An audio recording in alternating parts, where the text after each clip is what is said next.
They were closing my daughter's casket when Jason leaned in behind my shoulder and whispered, "You have 1 week to get out." I didn't turn. I didn't blink. My hands were wrapped around the funeral program on my lap, and I didn't even realize I was crumpling the edge until it started to tear. The priest kept speaking about peace, about letting go, about Emily being in a better place, but I couldn't hear him anymore. My ears were ringing with Jason's words, like someone had struck a gong behind my skull. My daughter Emily was gone. 40 years old. She had fought breast cancer for almost a year, chemo, surgeries, all of it. She fought like hell. And through every step of that fight, I was right beside her. I held her hair back when she vomited. I cooked when she couldn't lift her arms. I massaged her legs when the bone pain wouldn't let her sleep. I slept in a chair next to her hospital bed more nights than I can count. She was my only child. My whole world. Now I was sitting next to her casket, her name freshly engraved, the scent of lilies thick in the air, and Jason, the man who had promised to love and honor her, was already planning my eviction. I remember the way he squeezed my shoulder right after he said it. Gentle. Like it was sympathy. Like he hadn't just shoved a knife between my ribs. And then he stood up and walked over to greet someone else, already putting on that grieving husband mask so well. I heard someone whisper behind me, "He's been so strong. I can't imagine losing a wife so young." I wanted to laugh. Or scream. Or both. But my chest just burned, and my throat felt like it was closing. I stayed silent through the rest of the service, through the final prayer, through the soft scraping of heels and shoes as people made their way to the reception hall.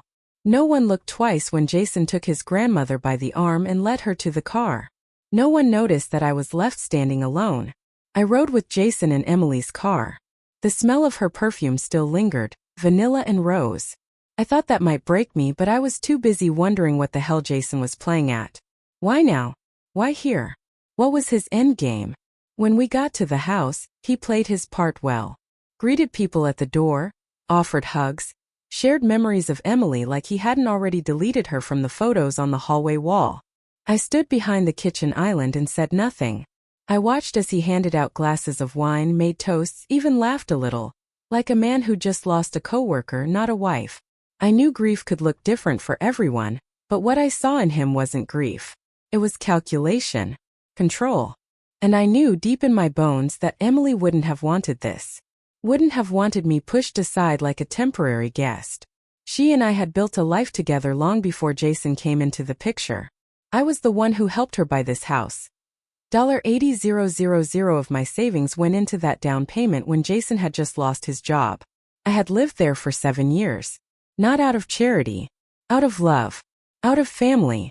She used to call it our house. "You're not just visiting, Mom. This is your home too." But now she was gone. And Jason wanted me gone with her.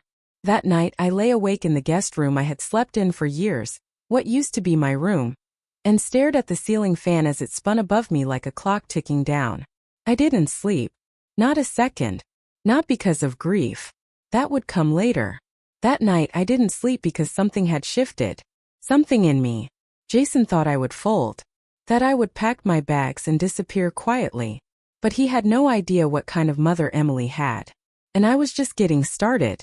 The first thing I noticed when I stepped back into the house wasn't the silence. It was the absence. Emily's photos were gone. Not all of them. Just enough to make it feel like she had never lived here. The big framed one of her at graduation that used to hang in the hallway, gone. The photo of the three of us at the Grand Canyon, replaced with some neutral landscape Jason must have picked off a hotel wall. Even the small magnet frame on the fridge with her as a toddler in pigtails had disappeared. I stood in the foyer with my shoes still on, trying to breathe through it, trying not to scream. Jason's voice floated from the kitchen, too bright, too casual. "Wine's out on the counter. Just grab a glass." I walked in slowly. The living room had been transformed.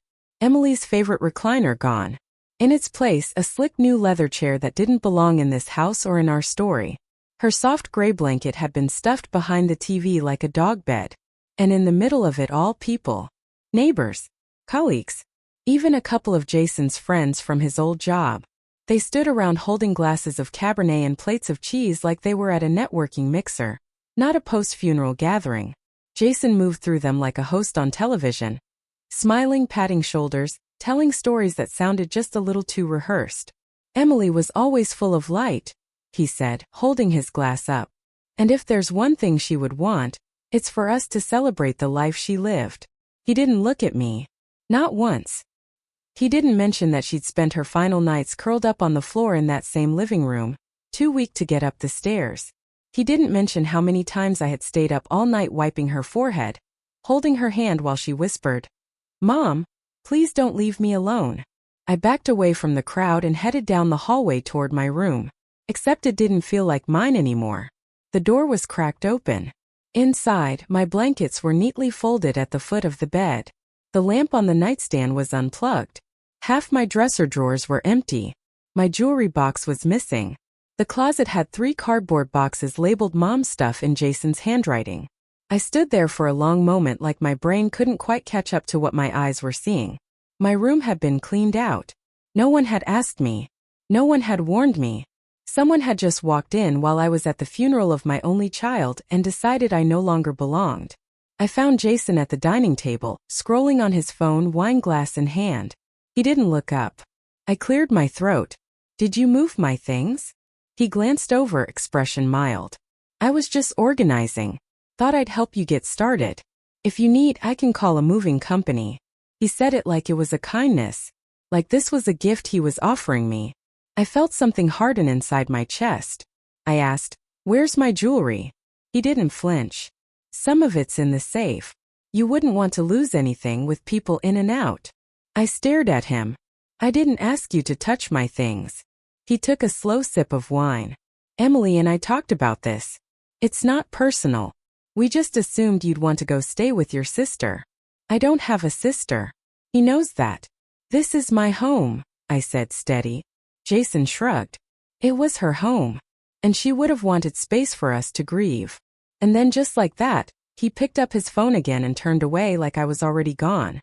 I walked back to my room, opened the drawers again, checked the corners of the closet, looked under the bed. My storage box gone.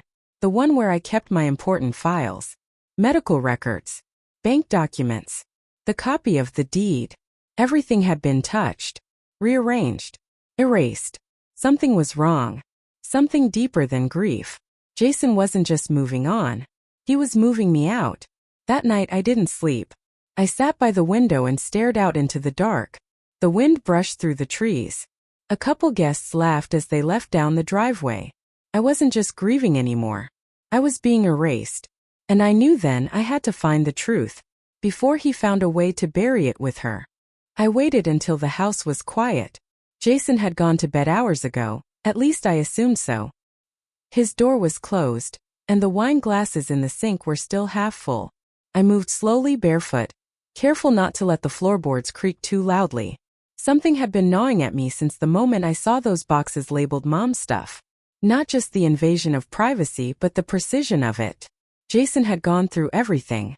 Everything except maybe the attic. Emily used to joke that the attic was my real bedroom, since I was the only one who ever went up there. It was cramped, dusty, and filled with years of their old life. Boxes from college, Emily's childhood artwork, tax papers. Jason hated that space. Said it gave him allergies. Which meant maybe, just maybe, he hadn't touched it. I climbed the narrow pull-down ladder, flashlight in hand. The air smelled like insulation and cedar. My hands trembled as I pulled open box after box. Some held Christmas decorations. Others just old receipts and expired coupons. I opened a box labeled home purchase and felt my heart skip. Inside were stacks of folders, plastic sleeves with bank documents, mortgage approvals, insurance letters, and then I saw it. A manila envelope, sealed with a metal clasp, labeled in Emily's handwriting. Final deed. I opened it with shaking hands. There it was. My name. Her name. Both signatures. Dated. Notarized. Filed. Proof that I wasn't just some grieving mother-in-law squatting in her daughter's home. I was a co-owner. On paper. Legally. I sat down right there on the attic floor. For the first time since the funeral, I felt something other than sorrow or fear. I felt clarity. Not relief, no, that would come later, but something even more important, power. Jason didn't know I had this. He thought he'd buried me alongside Emily. He had no idea I was still holding the map back to the truth. I tucked the folder into my coat like it was a lifeline. When I descended the ladder, Jason was standing in the hallway. "Looking for something?" he asked, voice soft but eyes sharp. I didn't flinch. "Just old paperwork," I said. "Nothing important." He stared at me for a moment too long, then smiled tightly. "That's good. I wouldn't want you to get stressed." He turned and walked away, glass in hand like nothing had happened. But I knew something had. He had no clue what I just found, and I wasn't going to waste it. That night I scanned the deed front and back, and emailed it to Holt. Subject line: need to talk. Attachment: d_carsonhouse.pdf.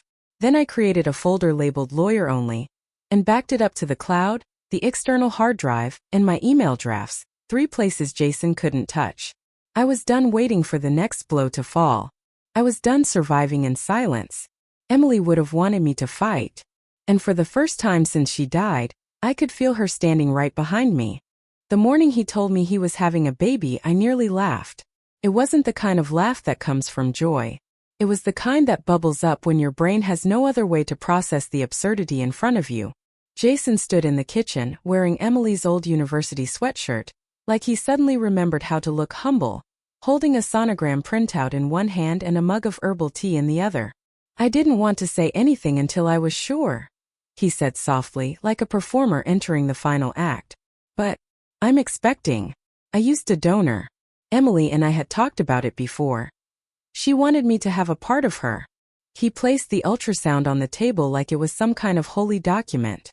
I picked it up with trembling fingers, not because I believed him, but because I needed to see it.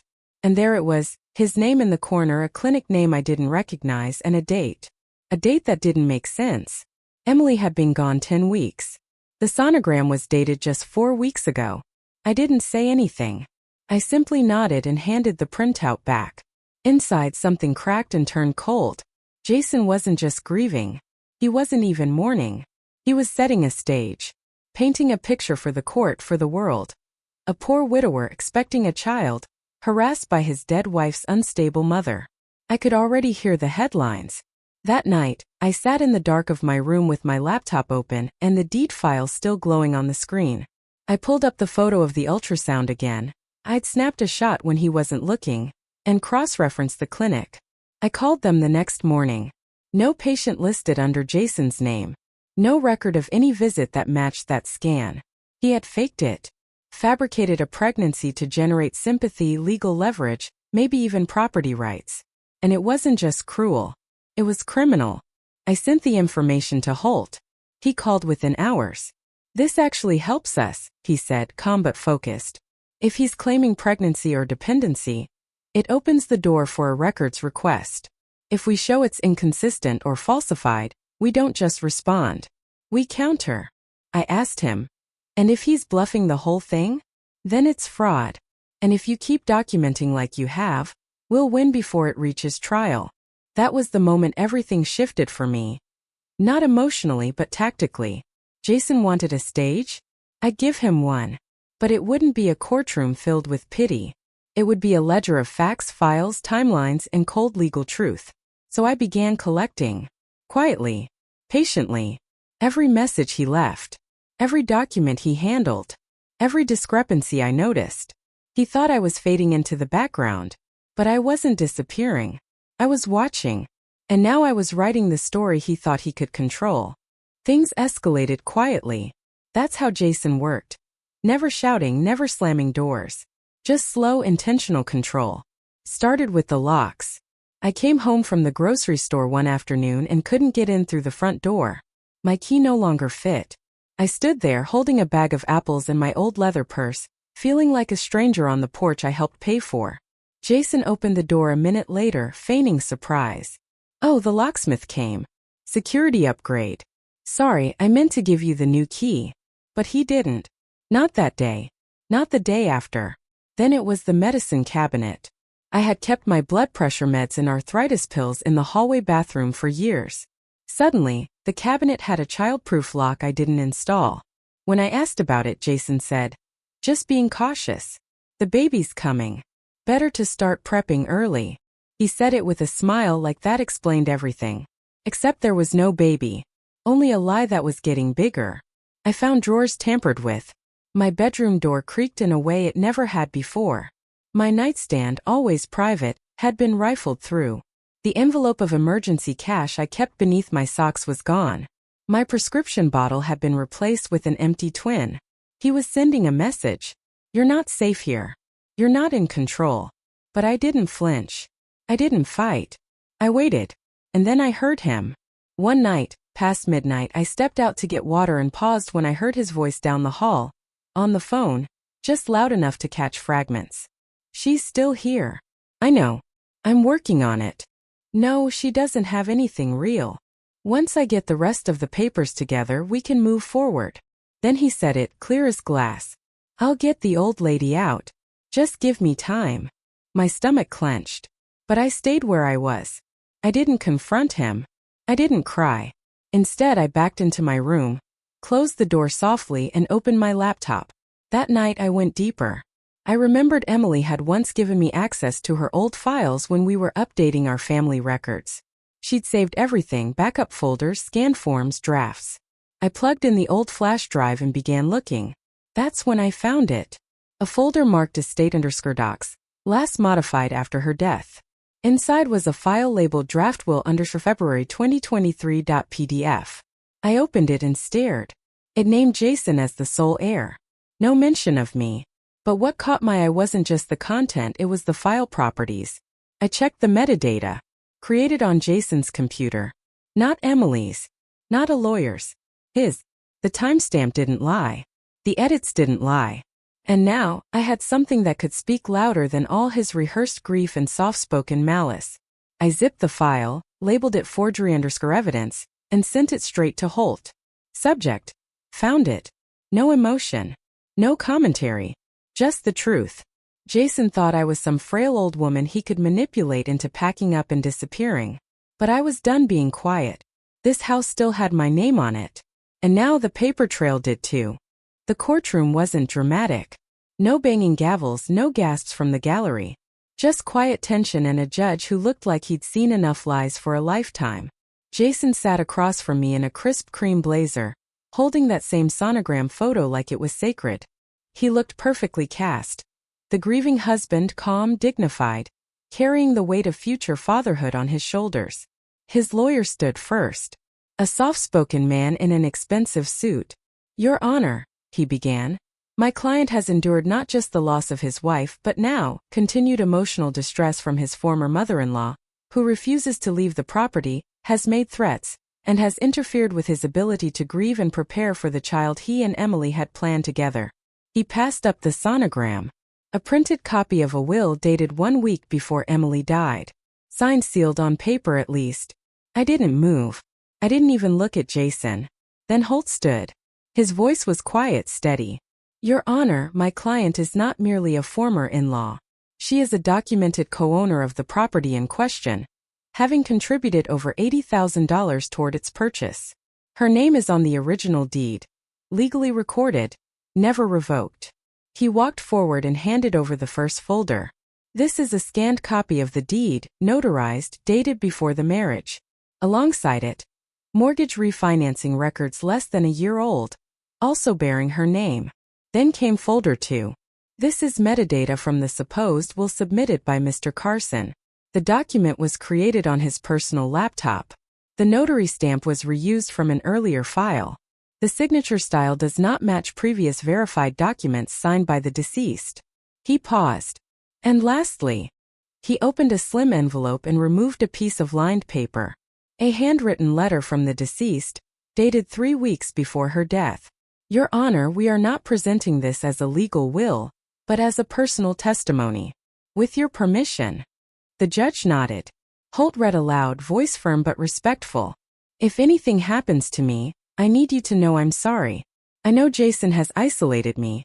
I should have told you sooner. I don't want him to take everything. This house was always ours, not his. Do what you have to do, Mom. Silence filled the room. Jason shifted, his jaw twitching for the first time. The judge flipped through the files himself. Slowly, thoroughly. He asked one question. Mr. Carson, can you confirm the origin of this document you presented as a will? Jason cleared his throat. Emily. She typed it. We were. Sir, the judge interrupted. Can you confirm you did not create or modify this document on your computer? Jason didn't answer. The judge leaned back, eyes narrowing just slightly. Then he spoke, voice low but final. This court finds that Ms. Ellen Moore is a legal co-owner of the property located at 417 Cypress Lane. All eviction claims are hereby void. The will submitted by Mr. Jason Carson is now subject to fraud investigation under Section 128.1 of probate law. This hearing is adjourned. Jason's lawyer whispered something sharp. Jason's face drained of color. But I just sat there. Still. Steady. Because I wasn't surprised. I wasn't relieved. I wasn't triumphant. I was vindicated. Emily's voice had finally been heard. And when Holt turned to me as we walked out and said, "Now we wait to see if he pushes back or packs his bags," I didn't even need to answer. Because I already knew. The truth had spoken. Jason unraveled faster than I expected. 2 days after the hearing, I heard him pacing the front yard at dawn, muttering into his phone. I stepped onto the porch, coffee in hand, just in time to catch his voice through the cracked window. Just find me someone who can bury this. I don't care what it costs. She's just an old woman. There it was, no more pretense. No more mourning widower. Just a man losing control and grasping for anyone who might still believe him. That same afternoon, I received a message forwarded from a friend of Emily's. Someone who had once politely tolerated Jason. He had left her a voicemail, claiming I had faked the deed, manipulated the court, and used elder abuse tactics to steal the house from him. The phrasing made me laugh out loud. Me folding laundry, baking banana bread, and organizing receipts was now suddenly a mastermind villain? Jason didn't stop there. I started finding little notes slid under my door. Some were worded like apologies, others like veiled threats. This isn't over. You think the court makes you right? You'll be alone soon. Just remember that. Each one carefully placed. Folded. Anonymous. But I knew the handwriting. And more importantly, I knew the intention. He wanted me rattled. But I didn't react. I didn't shout. I didn't argue. I didn't even mention it to him. I simply scanned the notes, filed them in the folder I now kept labeled threat documentation, and forwarded copies to Holt. Jason's power was slipping and he could feel it. That's why he doubled down. Whispered to neighbors. Planted stories about how I was mentally unwell and obsessed with control. I knew because people who cared told me. And because I've lived long enough to recognize the smell of desperation. But here's the thing Jason never understood. I didn't need to win by destroying him. I just needed to outlast him with my name, my documents, my truth intact. So I kept living. I cleaned out Emily's old bookshelf. I replanted the hydrangeas she loved. I fixed the loose step on the porch, not for Jason, not even for justice, but for the home she and I had built. And little by little, the walls began to breathe again. Jason, meanwhile, started to fade. He spent more time out of the house, came home later, slammed doors louder. Until one morning, I walked into the kitchen and saw the boxes. Packed. Sealed. Labeled with permanent marker. Office, clothes, fishing gear. He didn't say anything when I walked in. Just kept taping. At one point he glanced up and muttered, "You happy now?" I poured my coffee slowly and replied, "I'm not here for happy. I'm here for the truth." He didn't respond. That Friday he was gone before sunrise. Left no note. No goodbye. Just a hollow silence that finally felt clean. Jason had lost more than the house. He'd lost the script, the sympathy, the mask, and I hadn't needed to scream or fight. All I had to do was stay standing. I thought it was over. The house was quiet, peaceful even. No more footsteps outside my door in the middle of the night. No more notes under the threshold. No more low whispers behind walls that once held warmth. Jason was gone. For the first time in months I could breathe. Then I saw it, sitting neatly on the coffee table, glinting under the soft afternoon light. A silver flash drive. No label. Just there. Waiting. I stared at it for a long time. Jason never left anything behind unless he wanted it found. I thought about ignoring it, tossing it straight in the trash. But something in me needed to know. I had fought for the truth this long. I wasn't going to leave any thread dangling. So I plugged it into Emily's old laptop. The screen lit up. One folder. One video. Titled simply, Open Me. I clicked. There he was, Jason, sitting in Emily's home office like he still owned it. Calm. Smug. As if this were all part of his performance. If you're watching this, he began, then I guess you think you've won. His voice was steady. Calculated. His eyes burned with the cold confidence of a man who'd always expected to have the last word. Emily wanted to ask you to leave, Ellen. She just didn't have the guts to say it. I told her we could never have a real life with you clinging on to the past. She agreed. She just wasn't strong enough to push you out. So I had to. He leaned closer to the camera, as if trying to pierce through the screen. You can keep the house. But you'll never forget this. You'll never know for sure what she really wanted. The screen went black. And for a moment, I admit it, I felt the sting. The doubt. The cruel seed he tried to plant. But then I opened the drawer of Emily's old nightstand and pulled out something Jason could never fake. Her letter. If anything happens to me, I need you to know I'm sorry. Don't let him take everything. This house was always ours, not his. Do what you have to do, Mom. Her handwriting. Her voice. Her truth. I held it next to the still frame of Jason's frozen face on the laptop screen and felt nothing. No anger. No fear. Just peace. I deleted the video. Ejected the drive. Dropped it into the trash without a second thought. That evening, I unpacked the last of my things, boxes Jason once labeled for removal. I put Emily's photo back on the shelf by the entryway, where it had always belonged. I lit a candle in the kitchen window. The same one we used to light together on rainy nights. I brewed myself a cup of jasmine tea. And I sat down at the kitchen table. Not lonely, not grieving, just here. Still. Present. Free. Outside, the porch light glowed soft and steady. I watched the wind move through the trees, watched the silence settle across the yard like a final chapter closing. Then I whispered into the quiet. My house. My rules. And I smiled. Because for the first time since the funeral I could finally feel it. This house belonged to me. Not because I fought for it, but because I never let him take it.